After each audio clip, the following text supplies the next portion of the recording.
प्रारभामहे। शारदा शारदाम्भोज वदना वदनाम्बुजे सर्वदा सर्वदास्माकं सन्निधिं सन्निधिं क्रियात्। तर्क भाषा ग्रंथ प्रारंभ करने जा रहे हैं। न्याय शास्त्र में प्रवेश करने के लिए प्रारंभिक ग्रंथ एक तर्क संग्रह है और एक तर्क भाषा है। न्याय वैशेषिक अथवा नव्य न्याय में प्रवेश करने के लिए तर्क संग्रह अत्यधिक उपयोगी माना जाता है। उसी प्रकार प्राचीन न्याय में प्रवेश के लिए, प्राचीन न्याय शास्त्र के पदार्थों को समझने के लिए तर्क भाषा ग्रंथ अत्यंत उपयोगी माना जाता है। दोनों में ये अंतर है।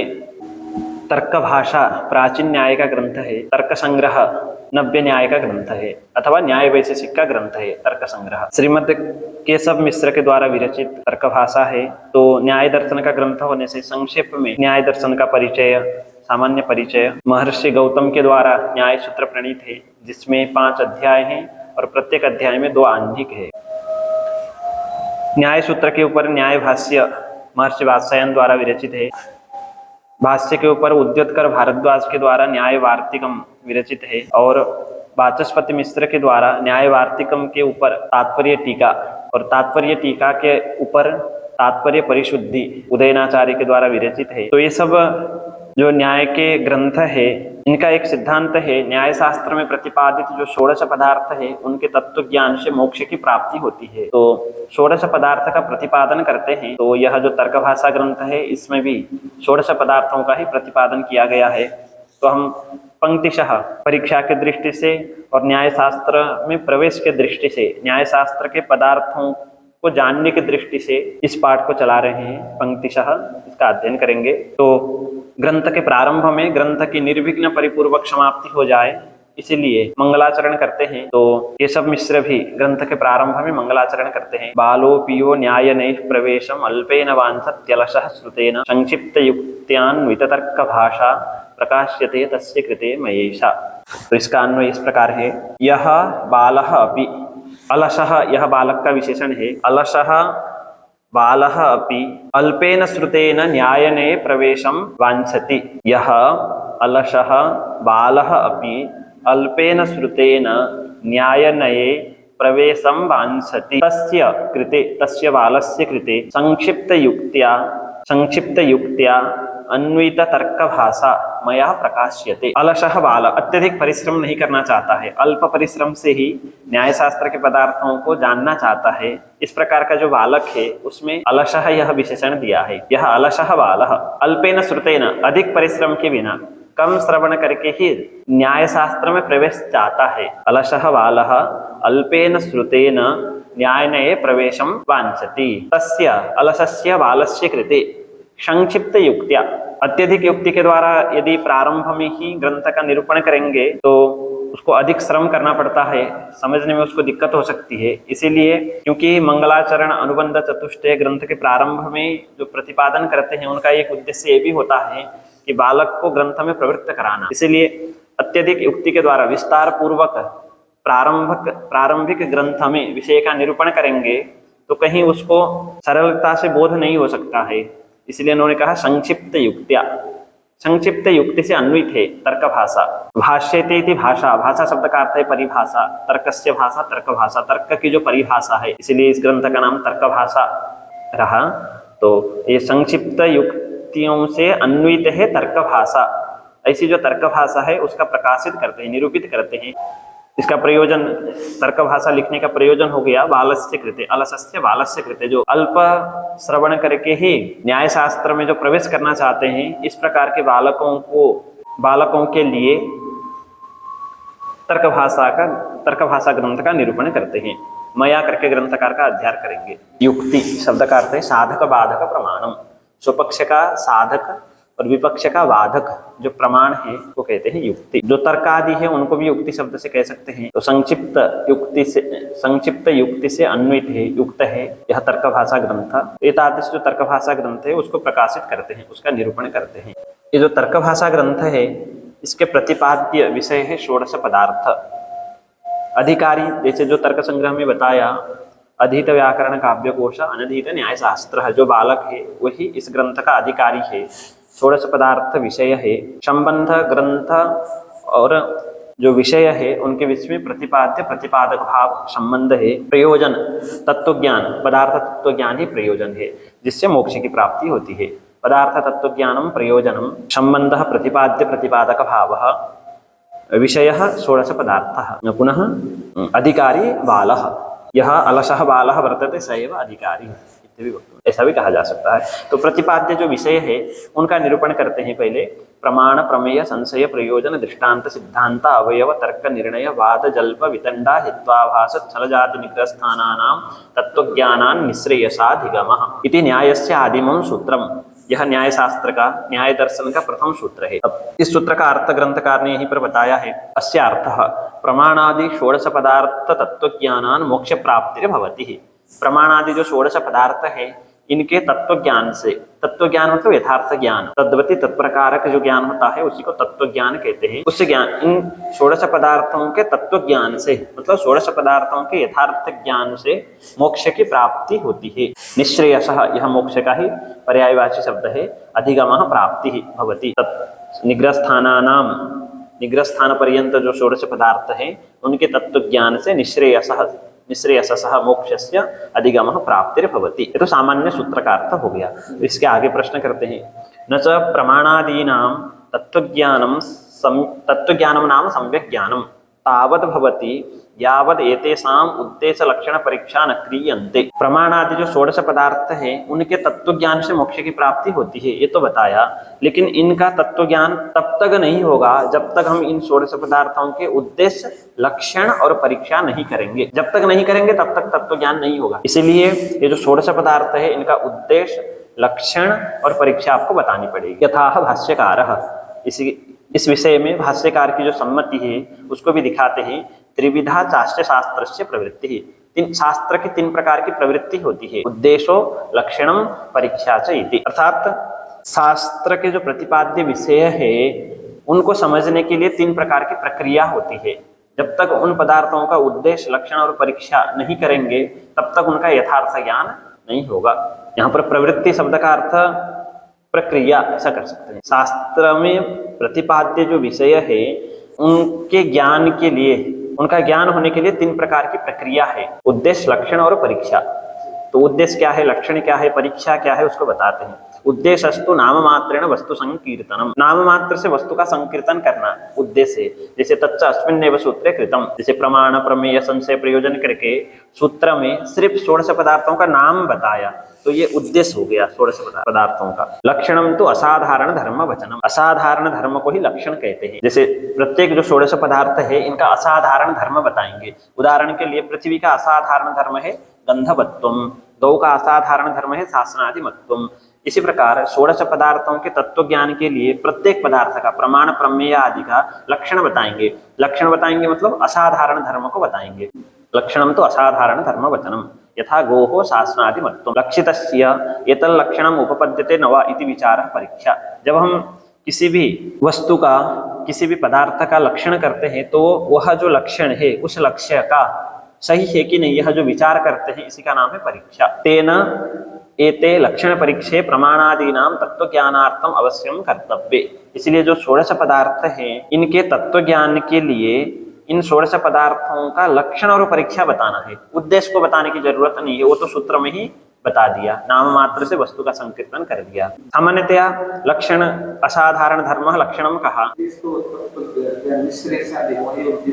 प्रमाण प्रमेय संशय प्रयोजन करके जो षोडश पदार्थों का नाम बताया यही उद्देश्य। जैसे मान लीजिए उदाहरण के लिए द्रव्य है, 9 द्रव्य है ना, पृथ्वी जल तेज वायु आकाश काल दिग आत्मा मन, 9 द्रव्य है करके बताया तो ये उद्देश्य हो गया। उदाहरण के लिए पृथ्वी तेज वायु आकाश काल दिग आत्मा मनांसि नवैव, ये उद्देश्य हो गया। और द्रव्य का लक्षण हो गया गुणवत्तम द्रव्यस्य लक्षणम अथवा गंधवत्तम पृथिव्याः लक्षणम, ये लक्षण हो गया। फिर लक्षण करने के बाद भी गंधवत्तम पृथिव्याः लक्षणम सही है कि नहीं विचार करते हैं, इसका परिष्कार करते हैं।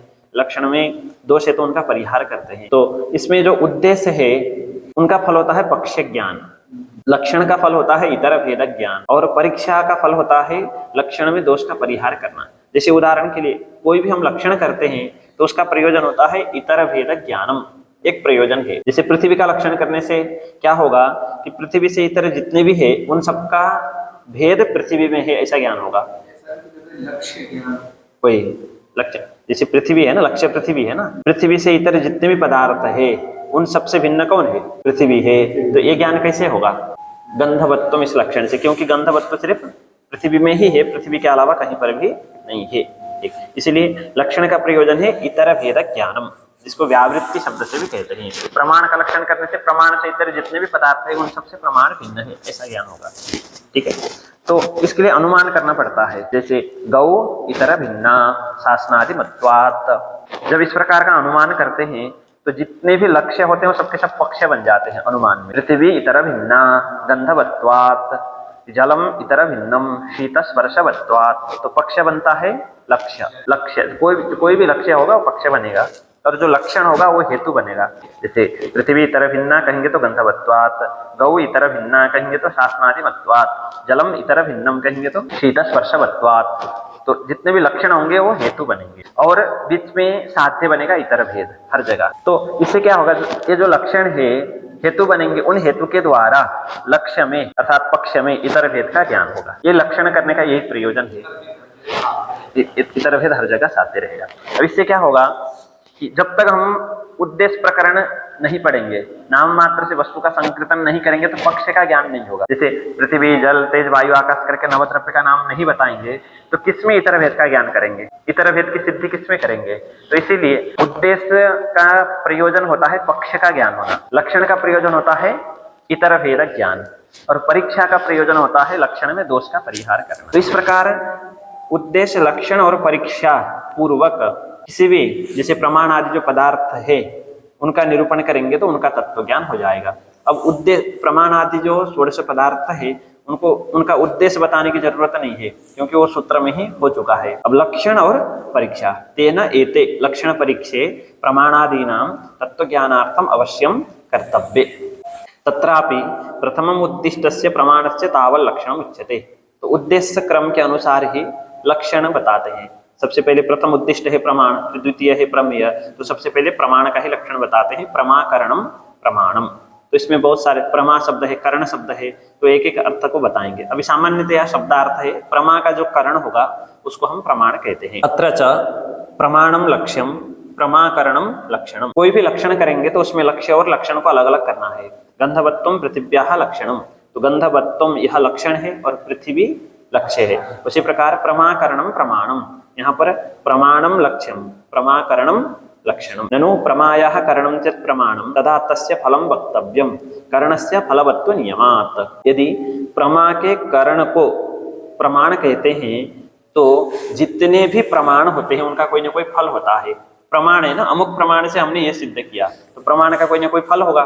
सबसे पहला पदार्थ है प्रमाण। प्रमाण किसे कहते हैं पूछा तो प्रमाकरणम प्रमाणम का, तो प्रमा के करण को क्या कहा? प्रमाण। तो प्रमाण है तो उसका कोई ना कोई फल होता है, कोई प्रमाण हो और उसका फल न हो ऐसा नहीं होता है। इसलिए प्रमाण प्रमा के करण को प्रमाण कहते हैं, तो उसका फल क्या है ये भी बताना पड़ेगा आपको, क्योंकि जितने भी प्रमाण होते हैं वो सफल होते हैं, उनका कोई ना कोई फल होता है। तो ननु प्रमायः करणम चेत् प्रमाणम तदा तस्य फलं वक्तव्यम करणस्य फलवत्व नियमात्। जितने भी कारण होते हैं उनका फल होना जरूरी है। तो ये तो प्रश्न हो गया, इसके उत्तर में कहते हैं सत्यम प्रमैव फलम। प्रमा के करण को प्रमाण कहते हैं और करण का कोई ना कोई फल होता है, ये नियम है, तो प्रमाण का भी कोई ना कोई फल होना चाहिए, तो उसका फल क्या है? प्रमैव फलम, प्रमा ही फल है। प्रमा के करण को प्रमाण कहेंगे, प्रमाण करण है तो उसका कुछ ना कुछ फल होना चाहिए, तो फल क्या है? प्रमा ही फल है, क्योंकि जिस करण से जो उत्पन्न होता है उसी को फल कहते हैं। तो प्रमाण का जो प्रयोजन है वो प्रमा की सिद्धि, तो प्रमाण से ही प्रमा की उत्पत्ति होती है, इसलिए प्रमाण का जो फल है वो प्रमा है। एक एक करके आगे बताएंगे। जैसे मान लीजिए इसमें करण क्या है, करण के बीच में व्यापार क्या होता है, फल किसे कहते हैं, ठीक है, करण से फल की उत्पत्ति कैसे होती है। कोई भी करण है तो उसका कोई ना कोई कार्य होगा, जो कार्य होगा उसी को फल कहेंगे। यदि प्रमाण को करण कहेंगे तो उसका कार्य है प्रमा, ज्ञान, यथार्थ ज्ञान। प्रमैव फलम, फलम इत्युक्ते साध्यम, फल को साध्य भी कहते हैं, कार्य भी कहते हैं, फल भी कहते हैं। कार्यम कहिए, फलम कहिए, साध्यम कहिए, एक ही बात है। कोई ना कोई करण होगा तो उसका कोई ना कोई कार्य होगा, कोई ना कोई फल होगा, कोई ना कोई साध्य होगा। यथा छिदाकरणस्य परशोः छिदैव फलम, छिदा का करण, छिदा है क्रिया, द्वैधी भाव जो अलग अलग करते हैं वृक्ष को, छिदा क्रिया है, तो छिदा जो क्रिया है उसका करण कौन है? परशु। परशु करण है तो जितने भी करण होते हैं उनका कोई ना कोई फल होता है, तो परशु करण है तो उसका फल क्या है? छिदैव फलम। उसी प्रकार प्रमा का करण प्रमाण है, तो प्रमाण करण हो गया तो उसका कोई ना कोई फल होना चाहिए, तो फल क्या है? प्रमेय फलम। जिस प्रकार छिदा का करण जो परशु है उसका फल छिदा है, छिदा क्रिया द्वैती भाव, उसी प्रकार प्रमा का करण जो प्रमाण है उसका भी फल प्रमा ही है। अब कैसे प्रमाण से प्रमा की उत्पत्ति होती है उस क्रम को आगे एक एक करके बताएंगे। का पुनः प्रमा, प्रमाकरणम प्रमाणम कहा, प्रमा के करण को प्रमाण कहते हैं। जब तक हम प्रमा को नहीं जानेंगे तब तक उसके करण को भी नहीं जान सकते, इसलिए कहा यस्याह करणम प्रमाणम। प्रमा क्या है? तो जिसका करण प्रमाण है उसी को हम क्या कहेंगे? प्रमा कहेंगे। उच्यते यथार्थानुभव प्रमा। तो यहाँ पर एक जिज्ञासा होती है कि हो गया क्या गया, तो कहा कि प्रमाण का लक्षण बताया, प्रमाकरणम प्रमाणम। फिर प्रमा क्या है पूछेंगे, तो जिसका करण प्रमाण है उसी को प्रमा कहेंगे। तो प्रमा को जानने के लिए आपको प्रमाण को जानना पड़ेगा, प्रमाण को जानने के लिए प्रमा को जानना पड़ेगा। प्रमा के करण को प्रमाण कहते हैं और जिसका करण प्रमाण है उसी को प्रमा कहते हैं। ये तो अन्योन्याश्रय हो गया, इसलिए दूसरा भी लक्षण बताते हैं, यथार्थानुभव प्रमा। यथार्थानुभव प्रमा, जो यथार्थ अनुभव है उसी का नाम है प्रमा। अब प्रमा का अलग से लक्षण बता दिया, प्रमा को जानेंगे उसका जो करण होगा उसी को प्रमाण कहेंगे। फिर जिज्ञासा होती है कि यथार्थ अनुभव क्या है? तो यथार्थ इति अयथार्थानाम संशय विपर्यय तर्क ज्ञानानाम निरासः। अनुभव प्रमा इतना ही कहेंगे तो अनुभव तो यथार्थ भी होता है अयथार्थ भी होता है। जैसे तर्क संग्रह में बताया है, अयथार्थ अनुभव त्रिविधा संशय विपर्यय भेदात्। तो अनुभव तो यथार्थ भी है अयथार्थ। अयथार्थ अनुभव को प्रमा नहीं कहते हैं, इसलिए सिर्फ अनुभव प्रमा इतना ही कहेंगे तो संशय विपर्यय तर्क में अतिव्याप्ति होगी। इसीलिए संशय विपर्यय तर्क ज्ञान का निराश करने के लिए सिर्फ अनुभव प्रमा इतना ही नहीं कहा, यथार्थानुभव प्रमा कहा, तो वहां पर अब अतिव्याप्ति नहीं होगी। अनुभव इति स्मृतिर निरासः। ज्ञान दो प्रकार का होता है, स्मृति और अनुभव। जो यथार्थ अनुभव है उसी को प्रमा कहते हैं, स्मृति को प्रमा नहीं कहते हैं। इसीलिए स्मृति में अतिव्याप्ति वारण करने के लिए अनुभव कहा।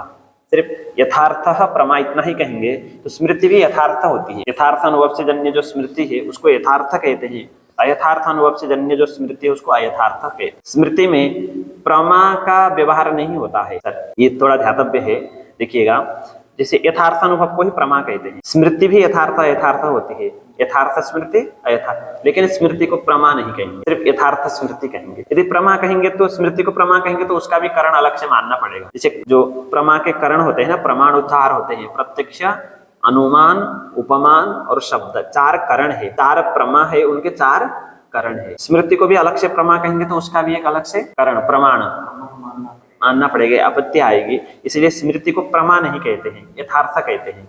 स्मृति भी यथार्थ अनुभव से उत्पन्न जो स्मृति है उसको यथार्थ कहेंगे, यथार्थ अनुभव से जन्य जो स्मृति है उसको अयथार्थ कहेंगे, लेकिन स्मृति को प्रमा नहीं कहेंगे। इसलिए यथार्थ प्रमा इतना ही कहेंगे तो यथार्थ तो स्मृति भी होती है, लक्षण चला जाएगा, लेकिन वो प्रमा नहीं है, इसीलिए अनुभव कहना पड़ा। यथार्थ अनुभव प्रमा, यथार्थ भी हो अनुभव भी हो तो उसको ही प्रमा कहेंगे। तो अनुभव क्या है? फिर जिज्ञासा होगी, अनुभव क्या है? तो अनुभवो नाम स्मृति व्यतिरिक्तम ज्ञानम। ज्ञान दो, अनुभवो नाम स्मृति व्यतिरिक्तम ज्ञानम। ज्ञान दो प्रकार के हैं, स्मृति और अनुभव। तो अनुभव किसे कहते हैं? तो स्मृति से भिन्न जो ज्ञान है उसको अनुभव कहेंगे। आगे लक्षण भी बताएंगे। जो साक्षात्कारी प्रमा है, अर्थात साक्षात जो ज्ञान हो रहा है उसको अनुभव कहेंगे। फिर बाद में अनुभव से संस्कार उत्पन्न होता है, संस्कार से जो ज्ञान उत्पन्न होगा उसको स्मृति कहेंगे। तर्क संग्रह आदि में हमने पढ़ा है, संस्कार मात्र जन्यम ज्ञानम स्मृति तद्भिन्नम ज्ञानम अनुभव। जैसे यहाँ पर बताया है, ज्ञात विषयम ज्ञानम स्मृति। वस्तुतः पहले स्मृति का ही लक्षण बताना चाहिए, इस स्मृति का लक्षण आगे बताया होगा, तभी जाकर के स्मृति व्यतिरिक्तम ज्ञानम अनुभव, ये अनुभव का लक्षण बताना उचित होता है। जी, पहले हम स्मृति का लक्षण ही पढ़ेंगे। ज्ञात विषयम ज्ञानम स्मृति, जिस विषय का ज्ञात हो गया हमें उसका पुनः जो ज्ञान होता है संस्कार से उसको स्मृति कहते हैं। तो ज्ञान दो प्रकार के, स्मृति और अनुभव। ज्ञात विषय ज्ञान होगा तो उसको, उससे भिन्न जितने भी ज्ञान होंगे उन सबको अनुभव कहेंगे। जैसे कहीं पर भी एक का लक्षण बता देंगे, जैसे वहां पर पहले स्मृति का लक्षण बताया, संस्कार मात्र जन्यम ज्ञानम स्मृति ही, तो स्मृति से भिन्न जो भी ज्ञान होगा वो अनुभव होगा, जान सकते हैं। इसी प्रकार यहाँ पर भी ज्ञात विषयम ज्ञानम स्मृति ही, स्मृति का लक्षण बताया, उससे भिन्न जो भी ज्ञान होंगे उन सबको अनुभव कहेंगे। किम पुनः करणम। अब सबसे पहले तो प्रमाकरणम प्रमाणम, प्रमाण का लक्षण बताया। तो उसके अंदर प्रमा शब्द आया, तो उसका अर्थ बताया यथार्थानुभवः प्रमा। अब किसको बताना है? करणम। किम पुनः करणम। तो करण की परिभाषा बताते हैं साधकतमम करणम, अतिशयितम साधकम साधकतमम। साधक शब्द का अर्थ होता है कारण, उन कारणों में भी जो अतिशय कारण है, अतिशयितम यत् साधकम भवति तदेव साधकतमम तदेव करणम। तो अतिशयितम नाम किम? प्रकृष्टम। बहूनि कारणानि वर्तन्ते तेषु कारणेषु यत् प्रकृष्टम उपकारकम भवति तदेव करणम उच्यते। ननु साधकम कारणमिति पर्यायः तदेव न ज्ञायते किम कारणमिति। प्रमाण का लक्षण बताया, प्रमाकरणम प्रमाणम, उसमें प्रमा आया तो प्रमा का लक्षण बताया यथार्थानुभवः प्रमा। फिर दूसरा प्रमाकरणम, करणम शब्द आया तो उसका अर्थ बताया, करणम की परिभाषा बताई साधकतमम करणम। अब हमको करण को समझना है, तो करण की परिभाषा इन्होंने बता दिया साधकतमम। जब तक हम साधक को नहीं जानेंगे तब तक साधकतम को नहीं जान सकते। अतिशयितम साधकम साधकतमम अतिशायने तमविष्ठनौ। तो पहले तो साधकम नाम कारणम, साधकम ननु साधकम कारणमिति पर्याय तदेव न ज्ञायते। हम अभी साधक को ही नहीं जानते अर्थात कारण को ही नहीं जानते, तो करण को कैसे जानेंगे? कारण को जाने बिना, साधक को जाने बिना साधकतम को अर्थात करण को नहीं जान सकते। इसलिए पहले करण को अच्छे से समझने के लिए कारण को बताना जरूरी है। तो इसलिए उच्यते करके कारण का लक्षण बताते। उच्यते यस्य कार्यात् पूर्वभावो नियतो अनन्यथा सिद्धश्च तत्कारणम। ये कारण का लक्षण है, प्रसिद्ध है। यस्य कार्यात् पूर्वभावः, पूर्वभाव मतलब पूर्ववृत्ति, कार्य के अव्यवहित पूर्वक्षण में जो विद्यमान रहता है वो भी किस प्रकार? नियतः। नियतः विशेषण है पूर्वभाव का, पूर्वभावः नियतः। नियतत्वम शब्द का अर्थ होता है व्यापकत्वम। अभी सामान्य अर्थ करेंगे हम निश्चयेन नियमेन, कार्य के अव्यवहित पूर्वक्षण में जो नियम से विद्यमान रहता है और अनन्यथा सिद्ध हो, उसी को कारण कहेंगे। तो किसी भी वस्तु को, किसी भी कार्य का कारण होने के लिए उस कार्य के पूर्व क्षण में नियम से विद्यमान होना चाहिए। नियम से मतलब जब जब कार्य की उत्पत्ति हो रही है तब तक, जहां जहां घट की उत्पत्ति हो रही है वहां नियम से कपाल दंड चक्र आदि रहते हैं। इसीलिए कार्य हो गया घट, उसके पूर्व क्षण में, पूर्व भाव मतलब पूर्ववृत्ति, पूर्व में विद्यमान नियम से, नियत है दंड आदि, और वो अनन्यथा सिद्ध भी है, अन्यथा सिद्ध से भिन्न भी है। जिज्ञासा होती है अनन्यथा सिद्ध क्या है, उसका निरूपण आगे करेंगे। अभी कार्य के पूर्व क्षण में नियम से विद्यमान हो, अनन्यथा सिद्ध हो, तो उसको हम कहेंगे कारणम। यथा तंतुबेमादिकम पटस्य, पट के कारण होते हैं तंतुबेमादि, क्योंकि जब जब पट की उत्पत्ति होती है ये नियम से पूर्व में विद्यमान रहते हैं। तंतु वेम, तंतु तो धागा है, वेम पट बनाने के लिए जो उपकरण होते थे, तुरी वेमादि प्रसिद्ध शब्द है। यद्यपि पटोत्पत्तौ दैवाद आगतस्य रासभादेः पूर्वभावो विद्यते तथापि नाशौ नियतः। जैसे पट बना रहे हैं, भाग्यवशात दैववशात रासव कर्धव पट के उत्पत्ति से पूर्व क्षण में विद्यमान हो गया, तो कार्यात् पूर्वभावः, तो रासव भी हो गया, तो वो भी पट का कारण होना चाहिए। इसलिए उसमें अतिव्याप्ति, उसमें कारण का निराश करने के लिए नियतः कहा। कार्यात् पूर्वभाव नियतः, नियम से पूर्व में विद्यमान होना चाहिए। रासव नियम से विद्यमान नहीं है। जब जब पट की उत्पत्ति हो रही है जगत में तब तब नियम से रासव पूर्व में विद्यमान नहीं है, इसलिए वो नियत नहीं हुआ। तंतु रूपस्य नियत पूर्वभाव अस्ति एव किंतु अन्यथा सिद्धः पटरूप जनन उपक्षीणत्वात्। अब यहाँ पर ये थोड़ा समझना है, जब जब पट की उत्पत्ति होती है तब जिस प्रकार तंतु नियम से पूर्व में विद्यमान रहता है, उसी प्रकार तंतु का रूप भी रहता है। पट के प्रति तंतु कारण है, तंतु का रूप कारण नहीं है। लेकिन कार्य हो गया पट, कार्यात् पूर्वभावः, पूर्ववृत्ति, पूर्व में विद्यमान तंतु रूप भी है और नियत भी है। तंतु रूप नियम से रहता है, क्योंकि तंतु अलग से तंतु रूप को छोड़ के तो नहीं आ सकता, लेकिन वो अन्यथा सिद्ध है, अनन्यथा सिद्ध नहीं है।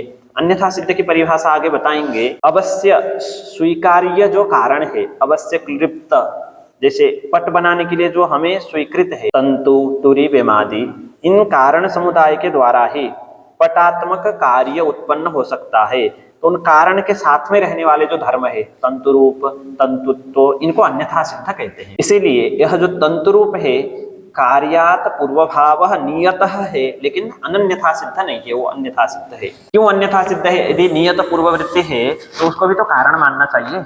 इस प्रकार पट के प्रति तंतु कारण है, उसी प्रकार तंतु रूप को भी कारण मान लीजिए, क्योंकि जब जब पट की उत्पत्ति होती है नियम से तंतु रूप भी पूर्व में विद्यमान रहता है, तो उसके लिए कहते हैं वो अन्यथा सिद्ध है। क्यों? क्योंकि पट रूप जनन उपक्षीणत्वात्।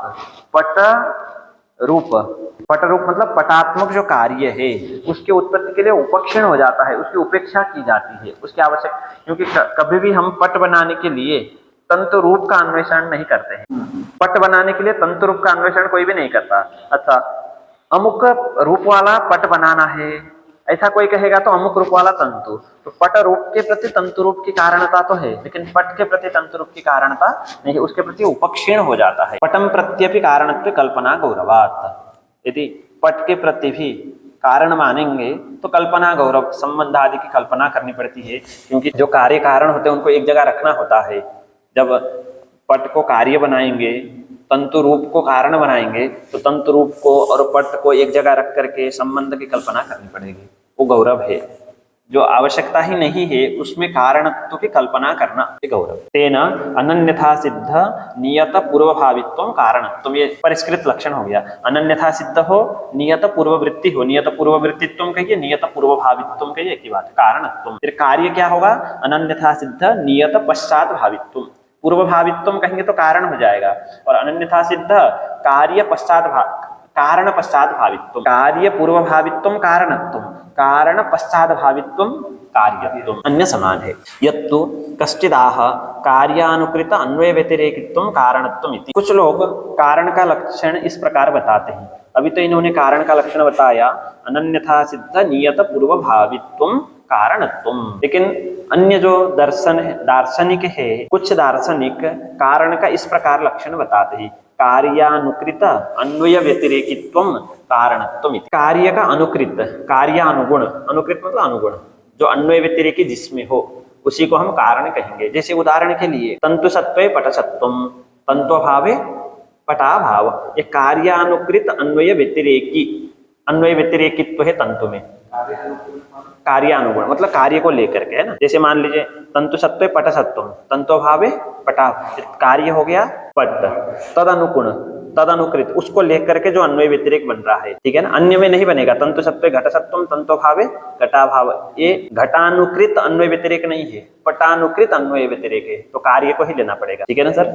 हाँ, जैसे मान लीजिए उदाहरण के लिए मृत्पिंड सत्वे घट सत्वम, मृत्पिंडाभावे घटाभाव, ऐसा अन्वय व्यतिरेक है कि नहीं? ये तो कार्य से किसको लेंगे?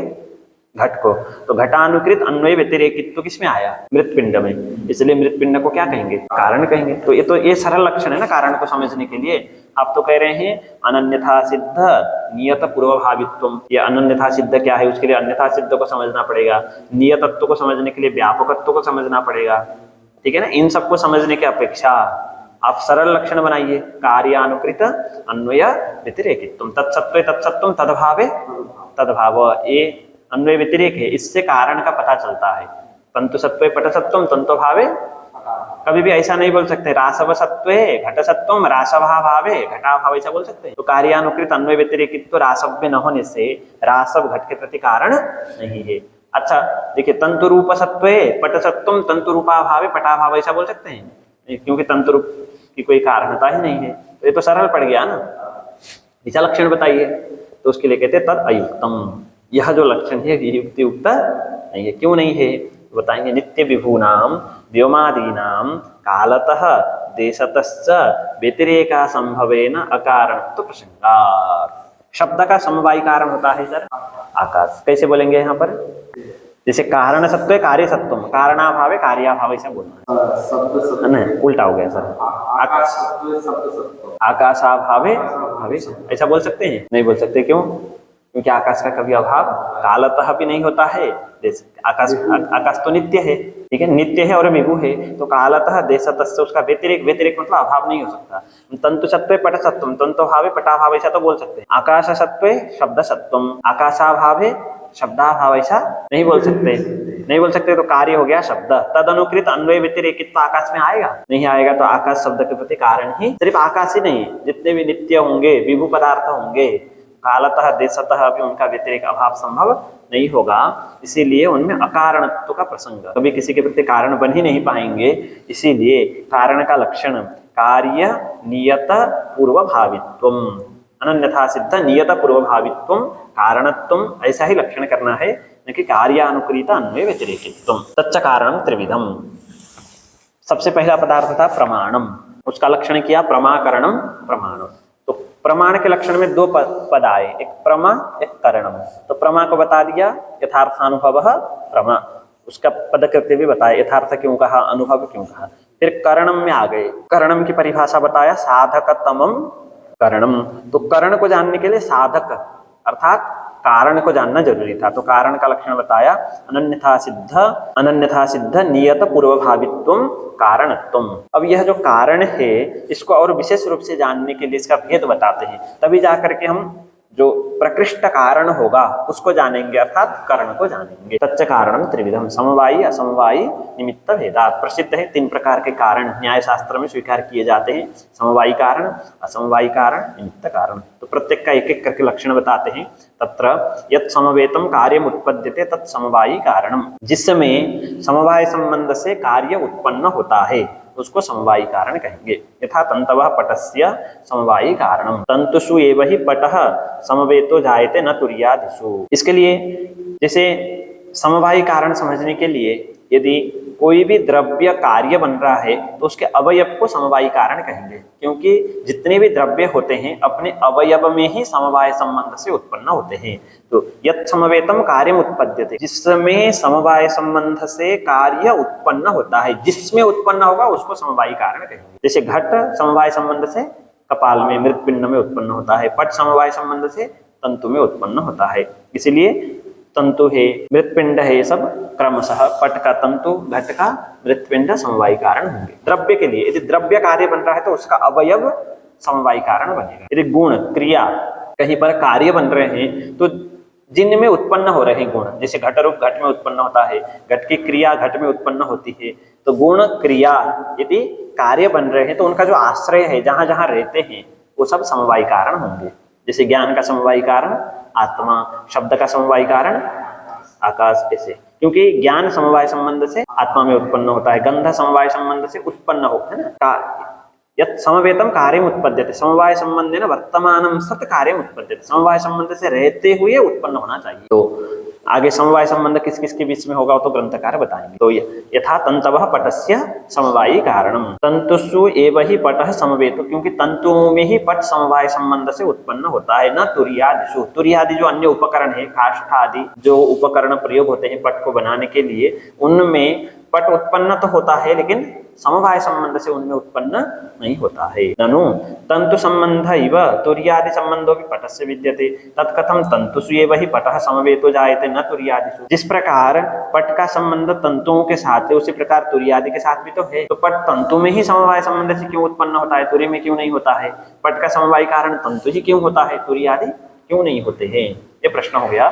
तो इसका उत्तर सत्यम द्विविधः संबंध, संबंध दो प्रकार के होते हैं, संयोग समवायश्चेति, संयोग संबंध और समवाय संबंध। तत्र अयूत सिद्धयो संबंध समवाय, जो अयूत सिद्ध है उनका संबंध समवाय होता है। अन्ययोस्तु संयोग एव, अयूत सिद्ध जो पदार्थ है उनसे भिन्न, अन्य से यहाँ पर सिर्फ द्रव्य विवक्षित है, द्रव्ययोस्तु संयोग, दो द्रव्यों के बीच में संयोग संबंध होता है। तो अब हमको ये बताना है कि पट तंतु में ही समवाय संबंध से उत्पन्न होता है, तुरी में नहीं होता है। क्यों नहीं होता है? उसके लिए संबंध दो प्रकार के होते हैं, संयोग संबंध और समवाय। द्रव्यों के बीच में संयोग संबंध होता है और अयूत सिद्ध के बीच में।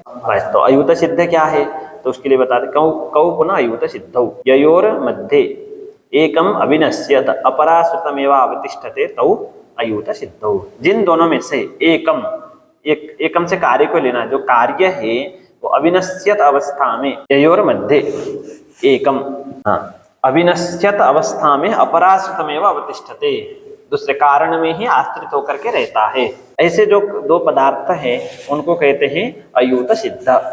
जैसे उदाहरण के लिए घट और कपाल है, पट और तंतु है, तो ययोर मध्ये, घट कपालयोर मध्ये, अथवा पट तंतु पटयोर मध्ये एकम अविनश्यत, ये जो घट है अपने अविनश्यत अवस्था में। तो यहाँ पर अविनश्यत अवस्था में जब मैं कह रहा हूं तो घट की दो अवस्था होती है, एक विनश्यत अवस्था, एक अविनश्यत अवस्था।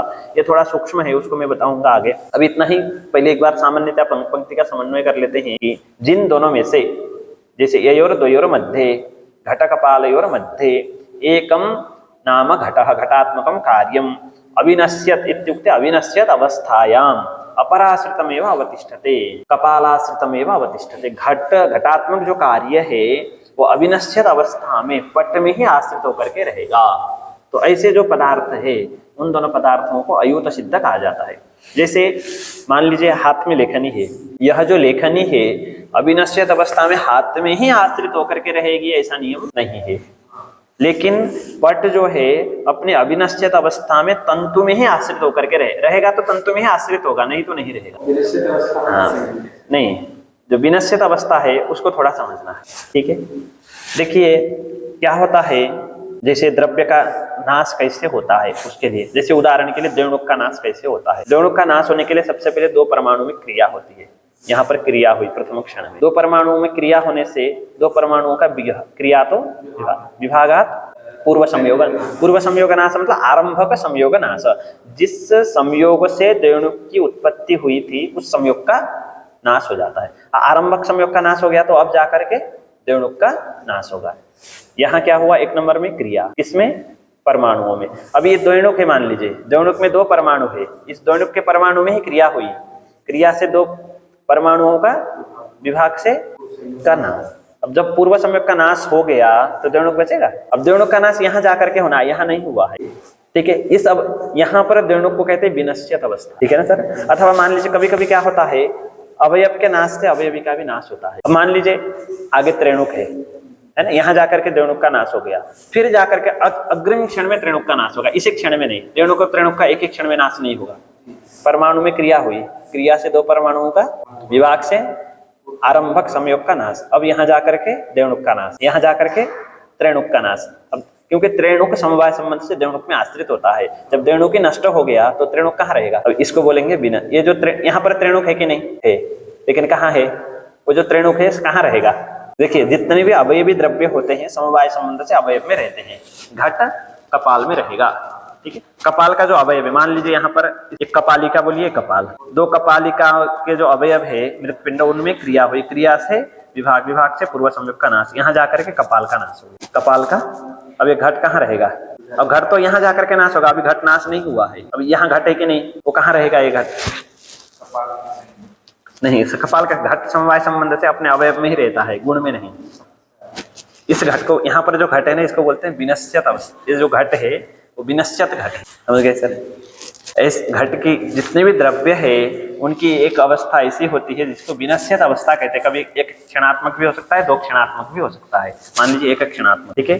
उनकी घट का नाश होने से पहले उसका अवयव विद्यमान नहीं है, लेकिन घट विद्यमान है, उस घट को बोलेंगे विनश्यत घट, है ना सर।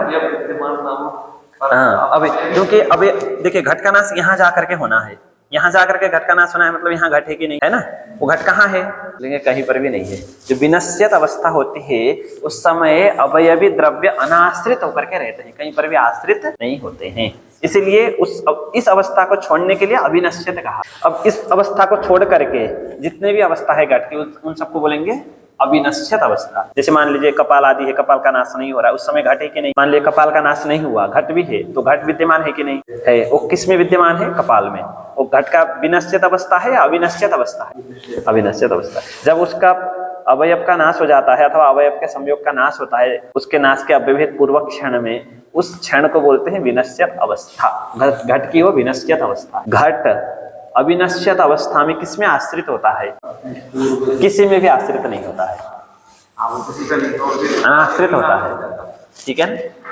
देखिए जितने भी अवयवी आदि होते हैं, अवयवी वह सब के सब अविनश्यत अवस्था में तो अवयव आदि में आश्रित होते हैं। एक बार बोलिए सर। जितने भी अवयवी हैं वो अवयव अविनश्यत अवस्था में अपने अवयव आदि में, आदि से सर अवयवी की जगह गुण गुणी इत्यादि को ले सकते हैं ना, लेकिन वो विनश्यत अवस्था में कहाँ आश्रित होते हैं। इसलिए विनश्यत अवस्था को छोड़ने के लिए इन्होंने कहा एकम अविनश्यत, अविनश्यत अवस्था में एक मतलब जो कार्य है वो अपराश्रितम एवं कारण में ही आश्रित होकर के रहता है। ऐसे जो दो पदार्थ होंगे उन दोनों को अयुत सिद्ध कहेंगे। अब देखिए इन दोनों में ऐसा नहीं है, ये जो है विनश्यत अवस्था को तो छोड़ दीजिए, अविनश्यत अवस्था में इसमें ही आश्रित होकर के रहेगा, नहीं तो नहीं रहेगा ऐसा तो। लेकिन पट और तंतु में ऐसा है, पट जब तक रहेगा अविनश्यत अवस्था में वो तंतु में ही आश्रित होकर के रहेगा, इसलिए इन दोनों को कहेंगे अयुत। घट का रूप विनश्यत अवस्था तो छोड़ दीजिए, वो कहीं पर भी आश्रित नहीं होगा, अविनश्यत अवस्था में ही आश्रित, इसलिए घट और घट रूप को क्या कहेंगे, यानी इन दोनों को क्या कहेंगे अयुत, इसलिए इन दोनों का संबंध होगा समवाय। तो अयुत सिद्ध की परिभाषा क्या है, तो उसके लिए कहा ययोर मध्ये एकम, एकम इत्युक्ते कार्यम, अविनश्यत, अविनश्यत इत्युक्ते अविनश्यत अवस्थायाम अपराश्रितमेव कारणाश्रितमेव अवतिष्ठते तौ कारण कार्यौ, दो इस प्रकार के जो कारण और कार्य है इन दोनों को अयुत सिद्ध कहेंगे। अद्य एतावदेव।